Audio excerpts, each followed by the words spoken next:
नमस्कार मंडळी, श्री स्वामी समर्थ. आपल्या घरासाठी आपण वापरली जाणारी केरसुणी हिला लक्ष्मीपूजनच्या दिवशी विशेष महत्त्व आहे.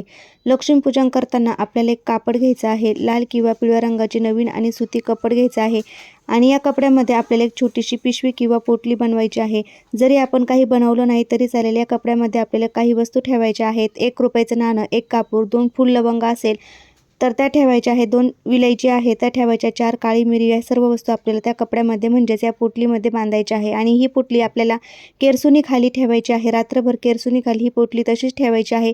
दुसऱ्या दिवशी जेव्हा आपण पूजा विसर्जन करतो त्यावेळी आपल्याला ही पोटलीतील नाणं तिजोरीमध्ये एका लाल कपड्यामध्ये बांधून ठेवायचं आहे.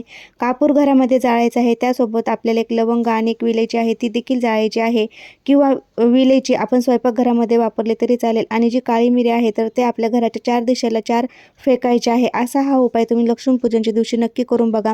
तुमच्या सर्व अडचणी आहेत त्या दूर होतील. घरामध्ये गरिबी संपेल आणि लक्ष्मी